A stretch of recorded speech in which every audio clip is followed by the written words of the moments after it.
মঙ্গলবার থেকে চালু হলো মালদা জয়নপুর ভায়া মহদীপুর গোলাপগঞ্জ রুটে বেসরকারি বাস পরিষেবা। এদিন মালদা শহরের রথবাড়ি এলাকায় সবুজ পতাকা নেড়ে ওই রুটে বেসরকারি বাস পরিষেবার আনুষ্ঠানিক সূচনা করেন মালদা জেলা পরিষদের সভাধিপতি লিপিকা বর্মন ঘোষ।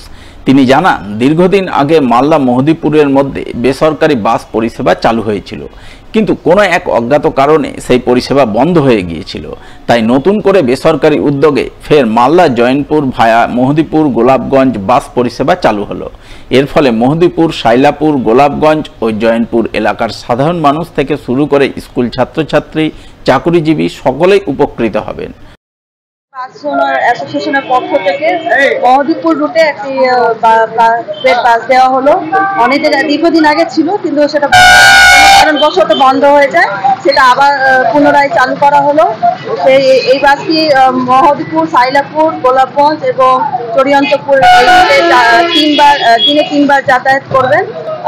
আশা করি মধুপুর এলাকা থেকে শুরু করে সেই রুটে যে এলাকাবাসীরা রয়েছেন তাদের অনেকভাবে উপকৃত হবেন, কারণ তাদের মালদায় যাতায়াত বলুন বা গোলাপগঞ্জে যাতায়াতের জন্য বিভিন্ন সময় স্কুল হোক বা পড়াশোনার ক্ষেত্রে হোক বা চাকরিজীবীদের ক্ষেত্রে খুব সুবিধা হবে আশা করি। মালদা বাস অ্যান্ড মিনিবাস ওনার্স অ্যাসোসিয়েশনের সম্পাদক অভিজিৎ রায় জানান, প্রতিদিন 3 বার করে এই বাস মহদীপুর, গোলাপগঞ্জ হয়ে জয়নপুরে যাতায়াত করবে। এর ফলে উপকৃত হবেন বহু সাধারণ মানুষ।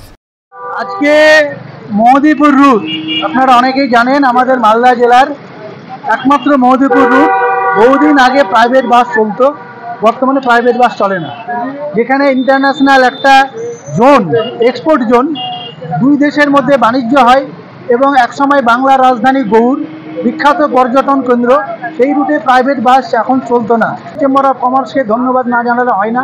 ওনাদের অক্লান্ত চেষ্টায় আজকে পুনরায় মালদা হইতে জয়নপুর ভায়া মহদীপুর হয়ে বাস চলাচল শুরু করলো।